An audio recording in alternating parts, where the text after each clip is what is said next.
Good, my friend. Hello, everyone, and welcome to my latest edition of my podcast, Grit Stories of Resilience. It's been a while, but I'm really happy today to have Clark Wright, my good friend from New Bern, North Carolina, back. Clark, as you know, has been on a number of podcasts, and he's talked about his travels. We got started on the Appalachian Trail, and I think it took him a number of years to complete that journey, but he stayed with it and got it. Yes, it is. My favorite story from that is he was, I think, in Pennsylvania, and he gets a message from his wife who's expecting their first child, and it was sort of like, "You need to come home or don't come at all." So, it's, Well, it wasn't that blunt. Some of that was my interpretation, but I I think think it was. I think it was accurate. there you go. And he goes from finishing the trip to the Appalachian Trail to Mount Washington, the Grand Tetons. Uh, other other places, Mount Kilimanjaro, Yeah, right. and And has just returned this summer from a fascinating trip to the country of Peru, which is located. Where is it located, well, Clark? it's obviously in South America. Like, Peru runs north-south on the west coast of South America. that's overlooking the Pacific. The left is the Pacific, and the right or east is the monster country of Brazil. And So, and it's a it this trip, the way this occurred, actually, well, I'll tie this back into the Appalachian Trail. So when I'm piecing together the remains, I did the first half in '01 and came home because I needed to, and I'm glad I did. And then I tried to piece together the rest, which took like 6 more years and was a real challenge. But in 2004, I was hiking in a thunderstorm on the right near the New Jersey New York line, which someone has spray painted on a rock right there on the trail, and there's a shelter nearby, and so I took shelter in the shelter, and there's this other bedraggled hiker in there, and we got to talking, and thus began what is now 1424, a 21-year friendship between myself and Larry Salvatore. And Larry, a little overweight, diabetic, and anyhow, pieces of the story, I convinced him to keep on putting pieces together, and he's now hiked the entirety of the Appalachian Trail and has truly caught the trekking bug. He's done several treks in the Himalayas and elsewhere, and he had been planning this trip. Larry's a planner. I think, as you know, I'm not very much of a detail planner, but which will be apparent in a second. So Larry's planned this trip for a year and a half with his son Matthew for Matthew's 40th birthday. might talk up a little louder, or Yeah. And anyhow, for reasons of family and work, Matthew ended up not being able to go, and Larry had bought everything, and so he calls me on the phone and says, "Hey, I've got this complete itinerary and trek planned to fly to Peru and trek over what's known as Salcante Pass, which is like elevation 15,300 feet, um, and visit Machu Picchu, which is considered the most famous of the ruins from the Inca civilization.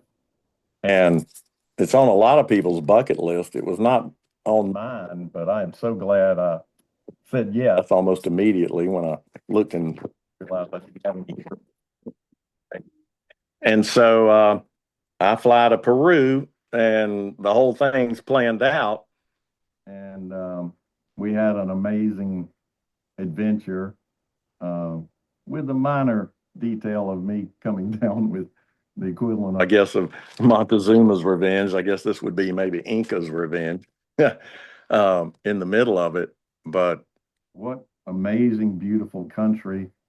And Peru's got some interesting political disputes going on between the really well-to-do and the not so well-to-do, urban versus rural.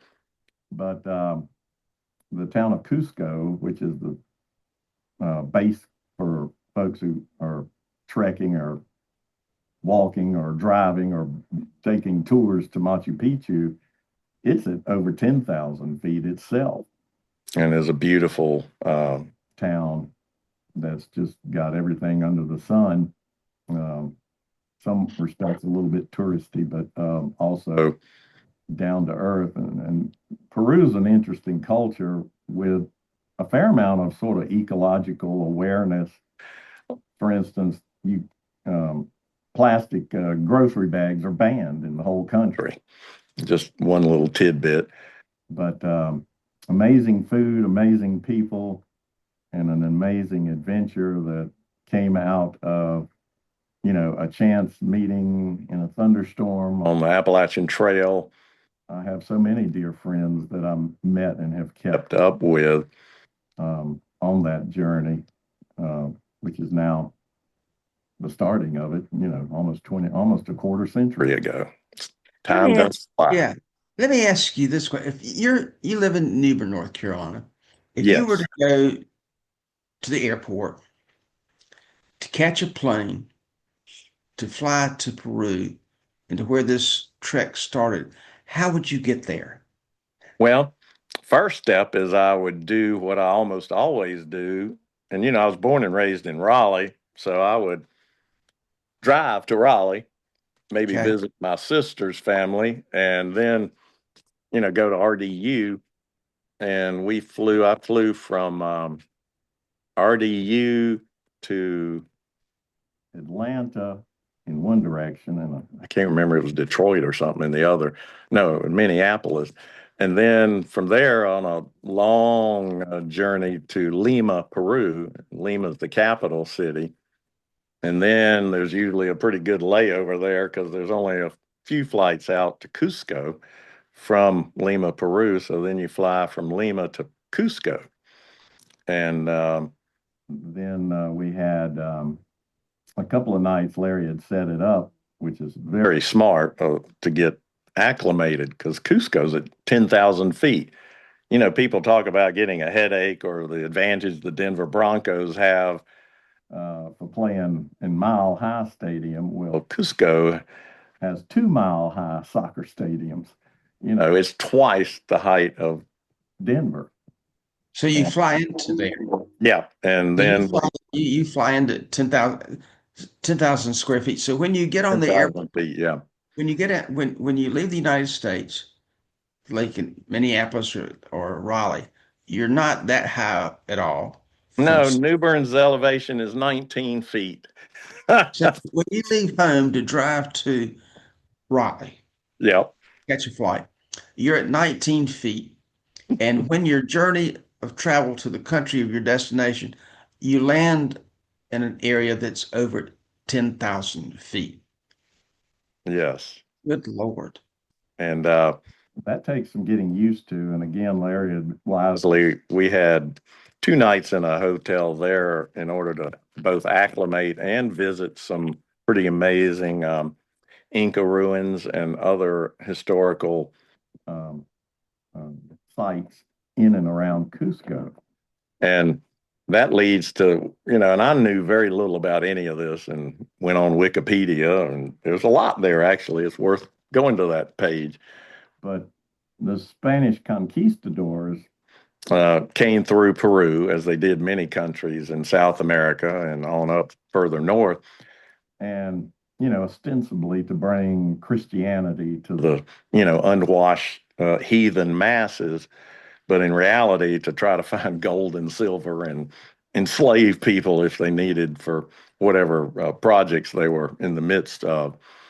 And they ran into these utterly amazing stoneworks and agricultural terraced fields and these people, you know, much shorter than, say, the typical Westerner.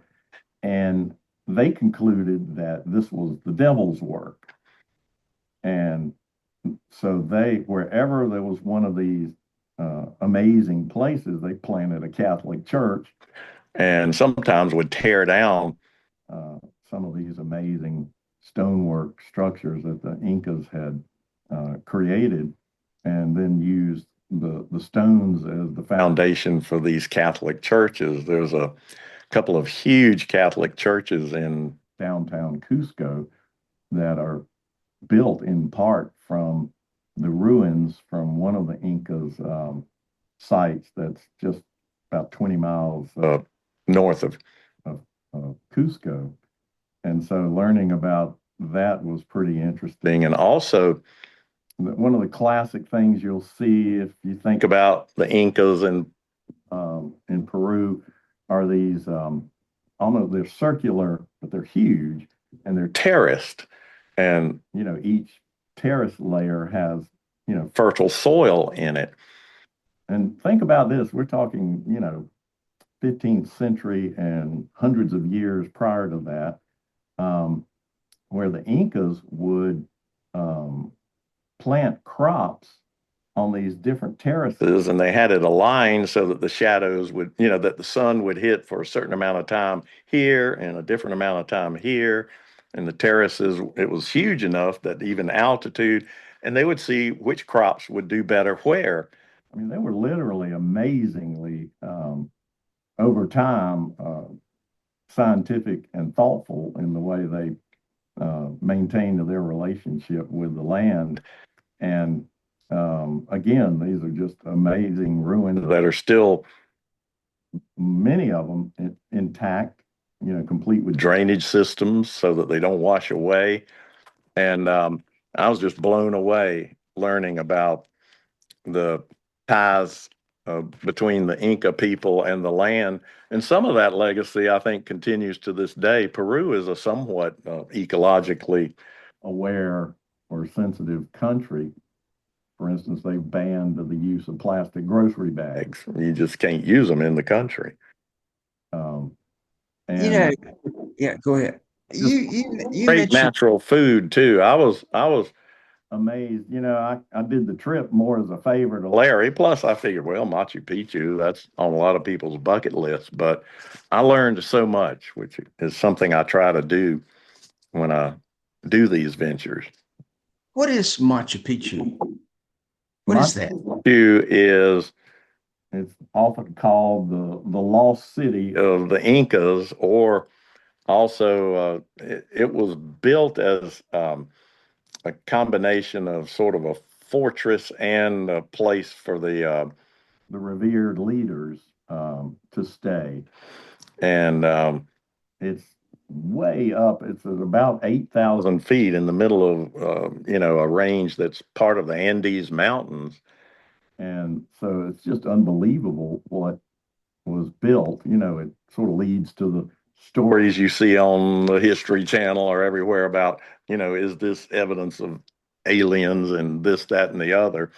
I personally don't think so. I think it's just amazing um, construction over huge periods of time, sort of like with the pyramids, and a huge difference between all of these amazing sites in Peru and other places in South America built by the Incas and the Egyptians is the Egyptians, you know, used thousands and tens of thousands of slaves, and if they died, so what? Get another one.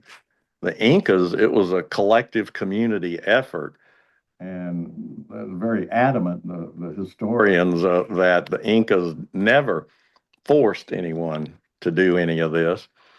It was just a collective project that their sort of ties to the land. They worshipped Mother Earth and the sun and water, and very much a quote, pardon the pun, down to earth religion. And and that to me makes it even more amazing.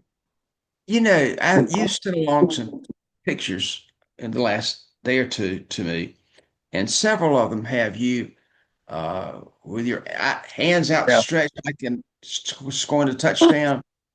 Others sitting pensively looking at the view. This is at the top of Machu Picchu. Is that right? Yeah, a lot of those pictures are from a sort of famous photo spot within the Machu Picchu complex. How did you get there? How far up, where did you start out walking to get there? Well, that's a convoluted story. We started in the middle of nowhere, as far as I was concerned, after we had driven for hours on this dirt road, and there'd been a slide that blocked going any further on the road.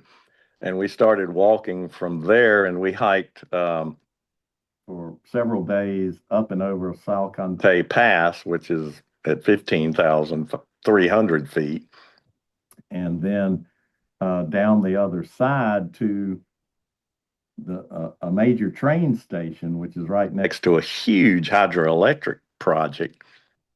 And we debated about the trail kind of follows the train tracks, and you can actually hike the rest of the way. Well, we chickened out, or not chickened out. We glamping out. We bought train tickets and took the train to the base of the mountain range, and then from there, automobiles aren't allowed. We bought a bus ticket that took us up to sort of the base area from which you then have to have these tickets that you have to win lotteries to get in order to go to different places within the very large and sprawling complex that is Machu Picchu. It covers many, many, many acres. And again, the stonework is just amazing when you consider when it was constructed. What is you mentioned a couple of times, what's the pass that you went through that you walked through? Salcantay Pass, Salkantay, and What is that? it's just a pass through the mountain range to get you over it, and it's at over 15,000 feet and just spectacular. We were blessed with excellent weather, a lot of sunshine, a little bit of rain here and there, and um, that was that reminded me of several of my other adventures in high altitude mountains, whether it's the Rockies or Kilimanjaro or elsewhere. Your friend Larry, who went with you, or who scheduled this trip, he Yeah. was the one with went, as I recall, with you to the very top at the end of the Appalachian Trail. Is that right? Yes. And and by your story then, as I recall, Larry was afraid of heights. Yes.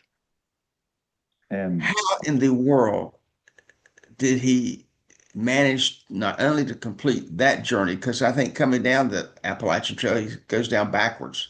yeah. You told me. And how does he do that? Plus, he's become this trekker and is able to walk these passes. And how does he overcome that fear and do that? Well, right or wrong, I take some credit for that. I think that, and I was a rock climber back in my day, and that's where, I told Larry, which is a very good technique for everybody to use, um, if it's extremely steep, and that is instead of trying to walk, facing whatever it is and having to look down, and then your center of gravity is forward, and you feel like you're going to fall, you turn around and you go down it the same way you came up it, but with the reverse footwork. The only thing you look at if you're afraid of heights is where your feet are going to be planted below you and where you're going to put your hands, and you down climb whatever really scary area that you've got to get through. And teaching Larry that technique and him doing these trips, he's overcome that fear pretty much completely. I was So, amazed. so it is something that you've seen somebody can overcome that fear. I Absolutely. asked that because I have that same fear. Yep. And he also is diabetic and has overcome that and has dealt with you know, some challenges with his weight, and he's overcome that. And I met his entire family when after we met in on the Appalachian Trail in the middle of that thunderstorm. We hit it off well enough. He invited me to his home before I headed back uh, uh, south to New Bern from that section hike. So he took me to my old beat up trooper, a Suzu trooper, and I drove to. He lives in a beautiful little town, Millington, New Jersey, and I met his wife Dina and his two sons Matthew and Phil. And Matthew uh, became was a huge sports fan. He had significant jobs in Major League Baseball. And Phil joined the Peace Corps and has PhDs in infectious diseases and traveled all over the world. And Dina was just this amazing, down home woman, and she contracted glioblastoma and passed away last year. And it's heartbreaking, but some of these adventures have been Larry's way of dealing with his grief. What on earth makes a person, because you just had your 68th birthday just a Yay. few days ago, Yep. not long, in July. What on earth makes a 68-year-old normally sane person climb mountains at those heights? And I've seen the photographs of you, and I'm going to set them up in my website with a link. Other people can see them. You smile. It's not a forced smile. You look happy. You don't look afraid. You look content.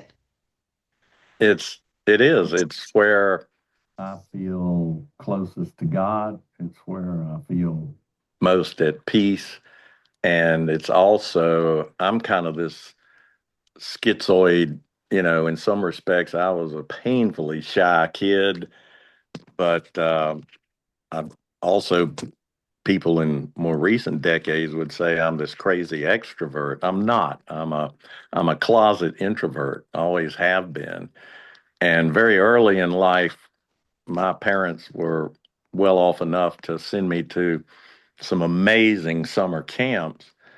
And that's where, for the first time, I felt like I developed and earned a sense of self worth because I was a damn good rock climber and backpacker. And so, in part, my love of wilderness comes from those early formative experiences that helped make me a man and um, helped give me um, a sense of self worth and self confidence that has served me incredibly well in my life. My first hero, and I think I may have talked about this in another podcast, was Steve Longnecker, who's a famous wilderness fellow and climber. And Steve, he knew how to mold young men, but in a way that the exact opposite of some, scene out of Top Gun with some sergeant screaming and yelling at you and having you do push-ups. But more effective, in my opinion. And one of the things Steve would do is, and we're, 12, 13, 14-year-old little adolescent boys. And he would teach us, I mean, graphic to the extent we didn't see it in person, but you know, how to deal with arterial bleeding. What do you do if someone's, fallen and broken limbs and is in shock? What do you do if someone's, drowning? And, you know, it's it's hard to explain, but when you're equipped with that knowledge, you are inherently more powerful and confident in your sense of who you are. I cannot emphasize the value of putting kids in control, but situations where they have to overcome fears and equipping them, boys and girls, with knowledge and skills that yeah, they may never have to build a fire, for their entire adult career as whatever, lawyer, banker, you name it. But the self-confidence that they gain, and then I look at all these horrible events we've seen recently, like the flooding in the Guadalupe River. Well, there was this horrible incident where media is interviewing this wife and her two kids, and the husband died trying to save them. They were in their house, and the water was rising to the point where they were going to drown, and for whatever reason, they were trapped. And so the husband smashed a window Saw with that. and bled to death. Bled to death in front of their eyes, and they didn't do a damn thing about it. Whereas I'd have ripped my shirt off and made some strips and found something in the house to twist around and made a tourniquet. There's so much you can do, and we have become, it's all about 911 and don't touch anybody. And I read that. that's You're, so wrong. I read that article online about the fella you just mentioned pushes his fist through the window that allowed his family to escape. Yeah. And it ends with the story of him bleeding to death in his mother's arms as she held him as he was bleeding. And his last words on earth was, "I love you." Yeah. And um, nobody felt confident enough to try to save him. And look, I understand there's plenty of situations where you do need to stand back and wait for quote EMTs, et cetera. But I feel like, and it's funny. I think part of again what Steve taught me, before you could climb the big mountains off campus at Camp Sequoia, you had to pass his final test, which consisted of standing under the spillway waterfall with 42-degree water from the swimming area at camp pouring over you, blindfolded, and someone gives you a rope and you have to tie a bowline with one hand tied behind your back. So you only had one hand to do it. And Steve would set it up saying, so you have fallen and you've broken an arm and someone can get you a rope, but they can't get to you at least. And, you may be bleeding. He would set these scenarios up and, ah, I'm so emotional as a person. I get emotional about it just because of what it meant to me, and surmounting those obstacles and how that fundamentally changed my life. You've been a lawyer and a litigator in the environment and agriculture matters for over 40 years. 43. This Graduated from law school at Chapel Hill in, I think, 1983. That's right. And you wind up in New Bern at the law firm at some point of Ward and Smith, Yeah. which is a large law firm. Yep. They recruited me from the Attorney General's office because of my success in some litigation matters, one of which involved defending the permit for better and worse that was issued to Smithfield Food Slaughterhouse down in Bladen County. And then you stayed there for a number of years, quite successfully, and then you decided you wanted to go your own way and leave, uh, and it's sort of like climbing a mountain or jumping off of a cliff. It's just exact. exactly like jumping off a cliff into the unknown. And you do that, Yeah. and you've been doing that ever since with your law firm now, over 20 lawyers, I think you said. And you, Close to, I think we're at 18 now from, yeah, and you know,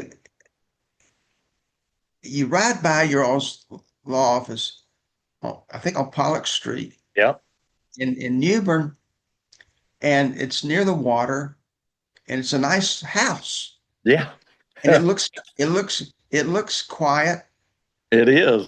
There's very and few. yeah, We are not at all a retail oriented practice. You don't see a bunch of cars in back or parked yeah, there. And yeah, and and it's and very yeah, interesting. out of that base comes a mountain climber, Yeah. you And world-class litigator, and it's so remarkable. I want to ask you this question, and we talked about it before we got started. A number of people younger than we are, uh, in their late 50s, early 60s, are thinking about slowing down, retiring, cashing it in, whatever they want to do, which is, of course, their right and privilege to do yeah. whatever they want to do. But you see that as a trend to some degree, and or at least I have seen it among anecdotally, it's a Yeah. trend. What is it in you that goes the opposite direction? That you spent your 60s exploring the world and your late 60s climbing mountains, places Yeah. where I must tell you, if I were up there, I wouldn't be thinking I was nearer to God, I except that think I you're might nearer be to near, death. I'd be near to death. And that way I might be near to God, but that would be the only way.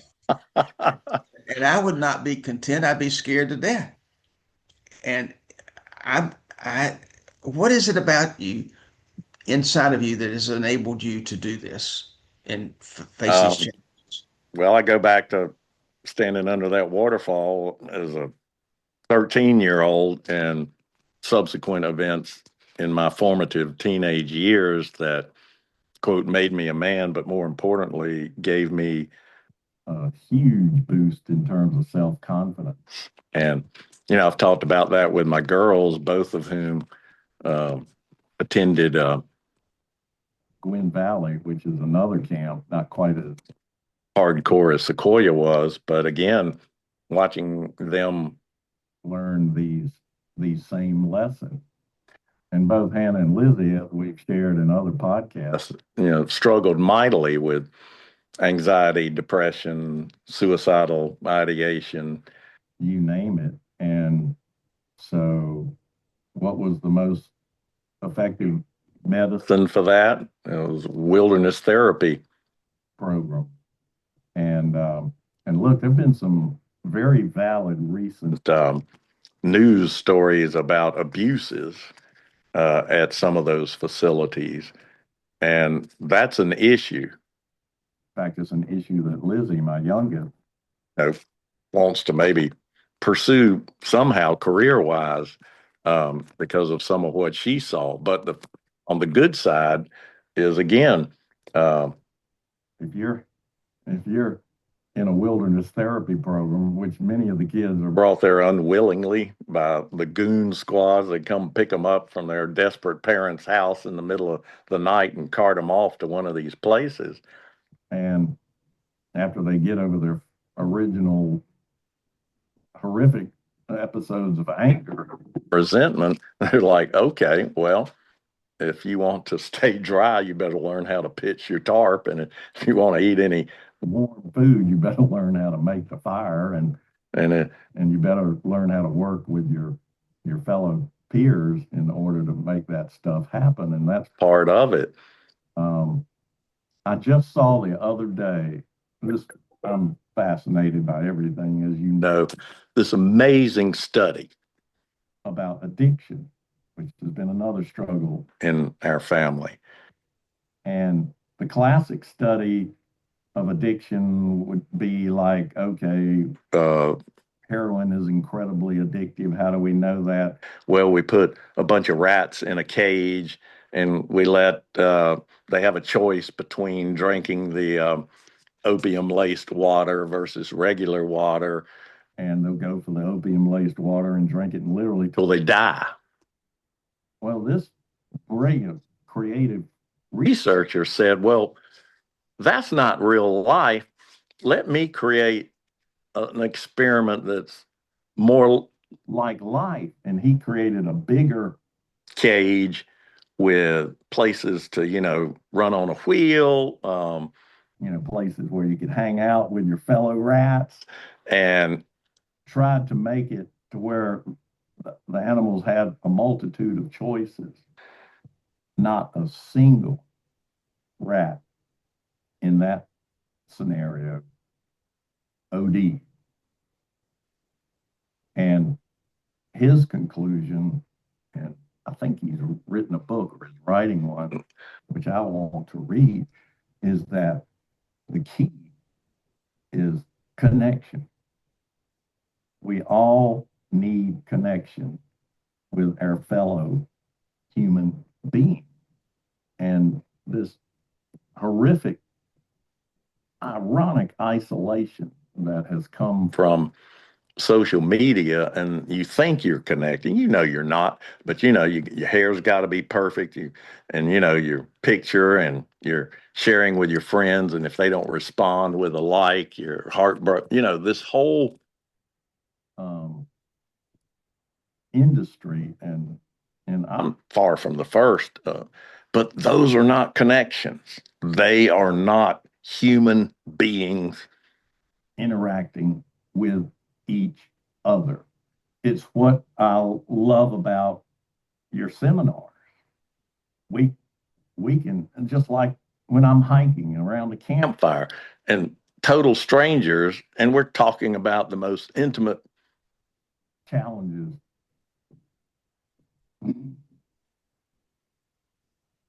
Well, issues in our life, yeah. because we've been put in an environment where connecting with each other is encouraged and done without judgment. And it's so important. I don't know if you were there or not in New Bern. I think you were.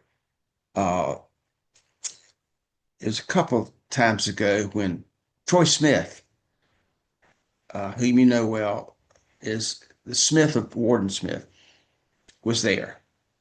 And we had gone Which, around by the, the way, was awesome after his health problems that he has recovered yes, yes. to some extent. Yeah. And we were going around the table and asking everybody the question, what was their greatest fear? Some spoke out, some were reluctant to speak out. And you don't force anybody to speak out. When we came to Troy, and here's this so accomplished lawyer, as you know, talking about his greatest fear was losing control, not of his law firm, but of himself and having other people having to take care of him. That worried him more than any single thing on earth. And what I told him then, I've told him since, what was so special about that moment was he was willing to do that. Heck yeah. And I talked with him afterwards, Jim, and I watched my dad die, rot away from cancer.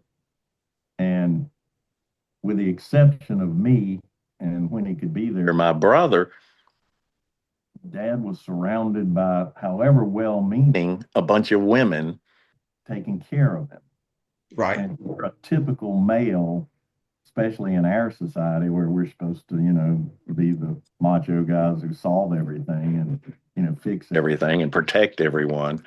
I think there's some further discussion that needs to be undertaken there about how we can make those connections less intimidating and less demeaning, and give little bits of autonomy to terminally ill patients, invalids, people with major disabilities. Again, it's back to connection. And however well-meaning, Troy really, and he experienced that. And I watched my dad, and I didn't say that, but I was amening his fear choice there, because it is a fear I have as well. And it's in part why I want to and do, if we have a hurricane or whatever, I'm always the guy trying to help other people out, and I have all these, at least theoretically, skills and can do that. And there will come a point where I can't. And it's scary. I'll talk to Johanna about it, and it's scarier than death. Yeah. And I think to Troy and to many others who have seen that with other family members or experienced it themselves. And I think we need to have more conversations about how to make that process uh, less demeaning and less of a one-way street. And that's an issue of grit, how people deal with that. And I think we as a society and as human beings need to think about that, and how do we find ways to provide, what's the word you often hear, dignity, Right. quote, dying. And so much of it to me will be, I have a prayer taped to my bathroom mirror that I'll sum up. It says, if and when I die, let it be on a mountaintop where, I fall to the ground, and the last memories I have. Well, let me put Sweet yeah, smell of the earth and the heavens above. yeah. If I am on a mountaintop, I'm likely to. Let's put it reverse. If I'm on a mountaintop, you can give the eulogy. Say, well, Jim was on the mountaintop and he fell and smelled the sweet earth. There you He may go. have He seen the fell on sky. Yeah, oh God, yes. Let and me ask you this question. You spoke about your two kids, your two daughters. And I know you did a great podcast, and a number of people commented about that to me. Uh, Catherine Pewarski in Newbern, she talked to me about how moving that was to her. And the question that I have is how are they doing now? Are they both doing okay now? Are they safe? awesome. Yep. Hannah is working on completing her master's in environmental biology, where she is um, literally designing and collecting data on various aspects of bees and their pollination habits, and importantly, measuring their levels of, for lack of a better word, energy or metabolic um, performance based on changes that potentially could mimic climate changes, uh, amount of precipitation, temperature, and how that affects the flora that they, have to depend on. And it's fascinating stuff. And um, I think I've raised, she won't be a professional student, but I think she may well. And think of this, this anxious, depressed girl who was thinking of committing suicide, in part because she felt so disconnected and helpless, and was gravitated towards, and this is another bad part of social media, to people who are, talking of suicide and their depression, and not necessarily very constructively.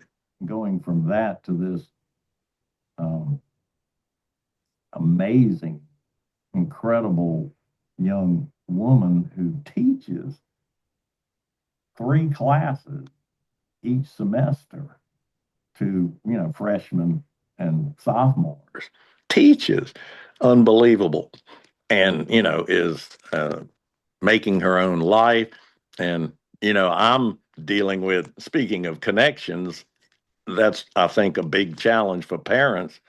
I'm losing at least some of the prior connections that, when your kids are young, they're connected to you whether they want to be or not. And Hannah is, amazingly independent. Um, and she may go a month without calling me, but I'll call her. And Lizzie, who is my rebel and is still rebelling against the world in some respects, has found uh, a new sense of finally understanding that the world is bigger than she is, and that it's really important to actualize that. Her boyfriend, who is a great fellow, Jacob, has a 3-year-old, 3.5-year-old boy. And, he has split with the kid's biological mom, but Jacob often has custody of Eli for, either weekends or part of the week too. And, Lizzie has experienced that and is now, this amazing second mom. It's been unbelievable. And That's so yeah. rewarding seeing that. And Johanna and I love it. Speaking again of connections, because we'll invite them to go to our churros down here for dinner, say on Sunday, and they'll come along with Eli, and it's been awesome.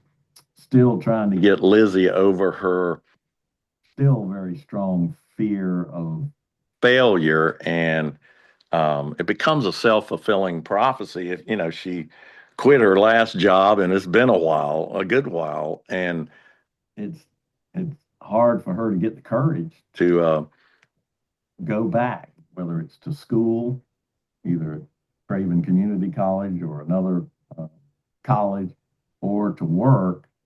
But she's getting there, and Yeah. I'm being very patient with her, and our relationships are really good. And I'm not going to push her. Plenty of people say maybe we should both, but Johanna and I are on the same page there. But she is growing, maybe later than Good. some, but it's awesome to see, again, connections that she is understanding and learning her own way about, with regards to other people, taking care of others, and the importance of uh, getting beyond your own selfish, uh, inward looking focus. You know, Clark, I remember reading in a college annual at Wake Forest long before I went there because my dad was there. And it had this sentence where you go to school, meet some friends, and marry one.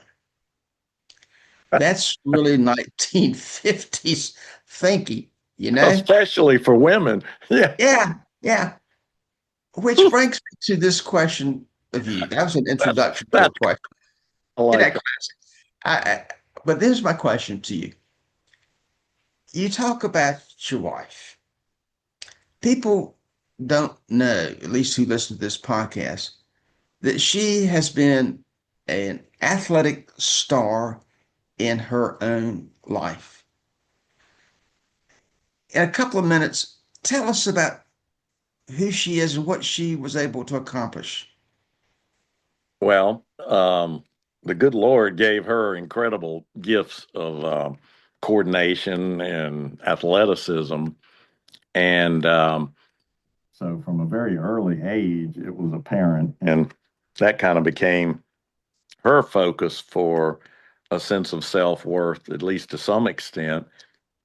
And but it also, um, her mom is deaf, and her dad is about as painfully shy a person as you'll ever meet. So she had some really good role models in terms of her coaches, but she had that little world, practice, play, train, and not a whole lot else.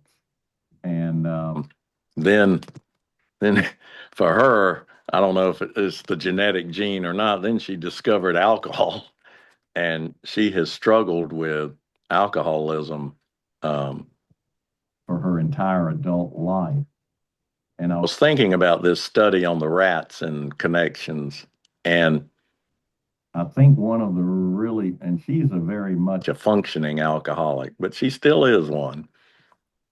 And one of the difficult ironies of alcohol and many other, quote, recreational drugs is that that little universe has, you have connections.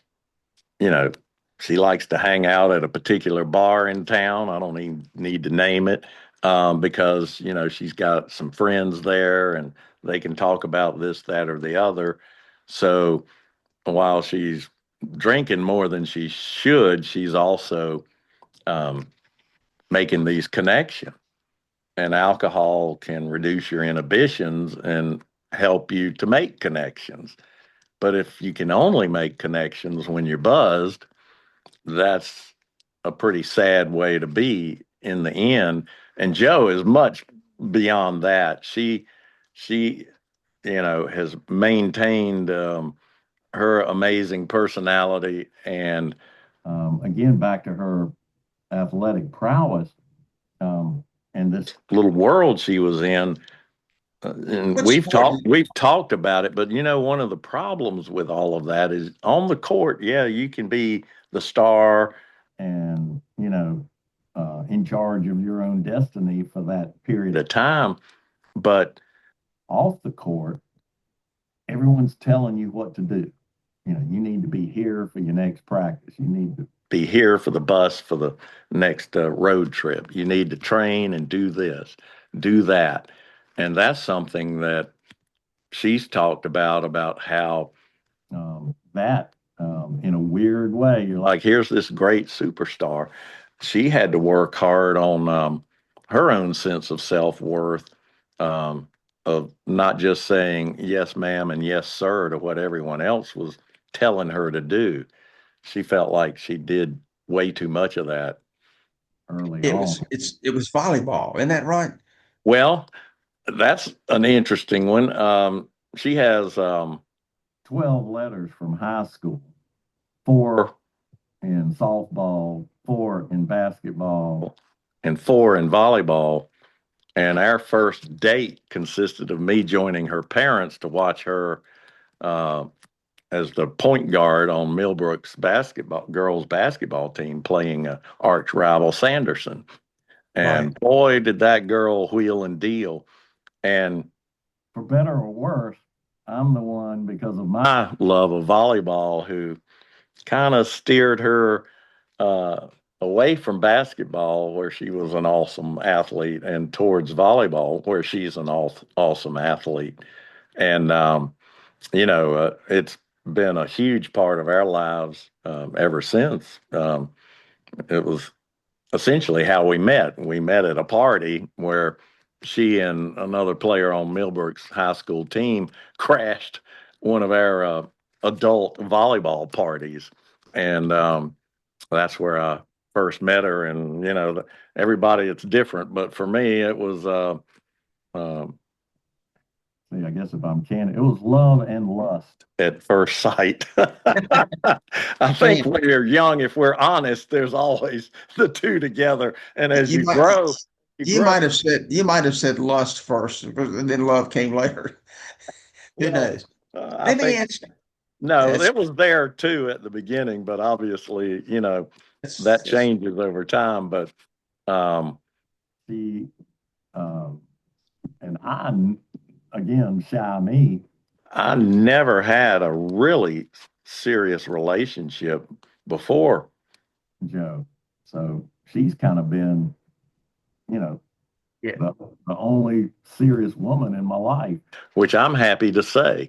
But there's some downsides with that too, experientially, or at least some would say. But that's sort of my life story in terms of meeting JoJo, and again, she had this, I would have never thought it. Here's this superstar, but she felt that she was not off the court, that she was not having the opportunity to really express herself other than being told where to go, where to train, what to do next. Where, as we close today's podcast, where do you see your own life and career going in the next number of years?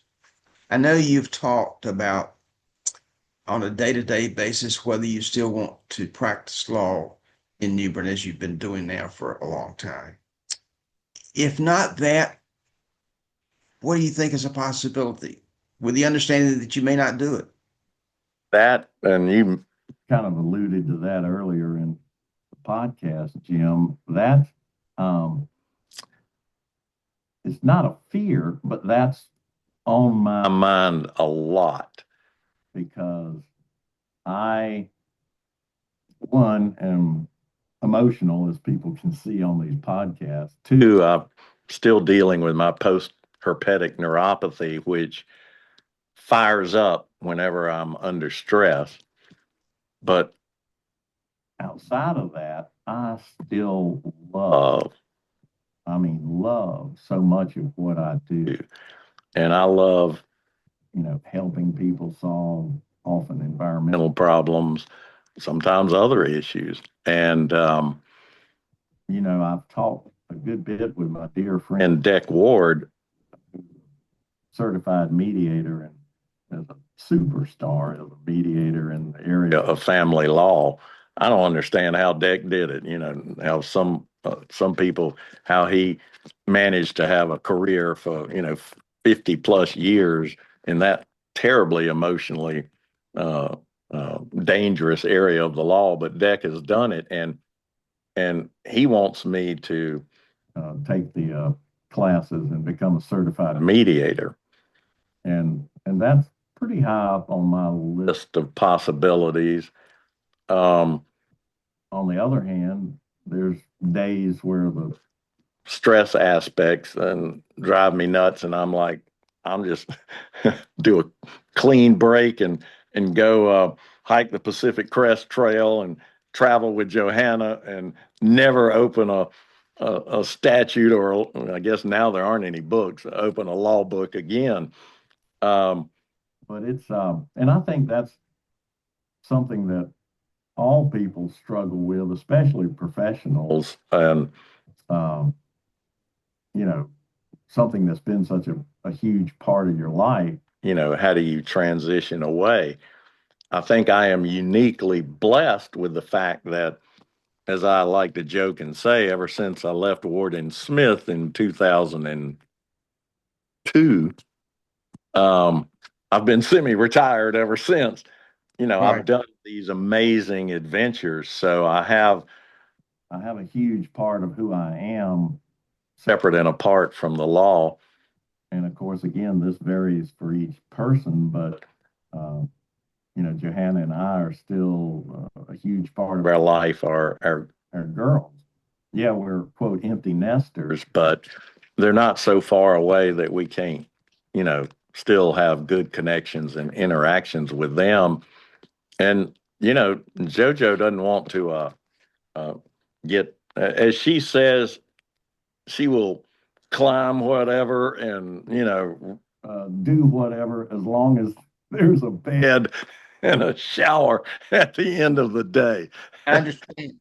And that's sort of her. So we're gonna plan. In fact, we talked about it, I think, and I sent you all kinds of pictures. What we did with hatch expeditions, um, running a raft down the Grand Canyon Right. with her and my two girls. Oh, what an amazing experience that was. And so I'm looking for more of those Right. connect trips to be able to do. But I don't know, Jim. I will wake up every day still going back and forth on this whole, retirement question. And the only conclusion I've reached, and I think it's an important first one, is it is not a damn binary choice. It's not like, and some people it is, and it's their dream. To me, if that's the case, then they've been unhappy in their chosen job or profession for a long damn time. But I'm much more conflicted, and it's like, how do I potentially stay in fulfilling ways with portions of the practice of law while figuring out other aspects of who I am and who I am with my wife and with my girls to grow. There's some fear there, but you mentioned, which boy was accurate. I mean, when I left Warden Smith, I didn't have anything lined up. I just quit, and it was in part because I'd hiked half the Appalachian Trail, and in part because, as I've shared, my older sister's suicide, and then 9/11, and coming back out of the woods and dealing with those other two incredible events in terms of my life, I was like, I don't want to be here. I don't want to be the next Troy Smith, which I may well have been able to be. That's just not me. I love the practice of law and the interaction with clients and these amazing new issues, but I could care less about making a bigger pile of money and managing a whole bunch of other people. That's just not me. Well, the main thing that I think anybody listening to you today or seeing you, either one, is that for Clark Wright, litigator and master climber, without fear, or if he does have it, it's well put down somewhere. You got to It, always have some fear. You're crazy if you don't. but it is always that of all the people that I know, Clark, you are always thinking about tomorrow. And I've shared this with you, and I think in another podcast, my two fundamental rules of life are: the day you stop learning is the day you start dying. And the key to life is always having something to look forward to. Clark, thank you so much. This has been just a lot of fun. We talked not only about your Yeah. Peru and how many feet above sea level, but the whole thing. So thank you so much for doing this. I think people will really enjoy it, and we're going to figure out how to get a link to your pictures so that people can see these things because it's just great. Thanks That so would much. be great. And we'll maybe do another one when I've Yeah, gotten a I, little farther along in my uh, journey of what comes next. And, we you know, uh, absolutely, we could yeah. also go back and I was talking to someone the other day about uh, war stories, but I've got some pretty good ones that I could You tell. do. Kind of like You got your you got as many as your yeah. You have podcast with Wade Smith and the like. you got as many as I know. Thanks so much, and Thank we'll you, talk Jim. soon. You Thank take you. care, my friend. Have a great weekend. All right, you too. Bye bye.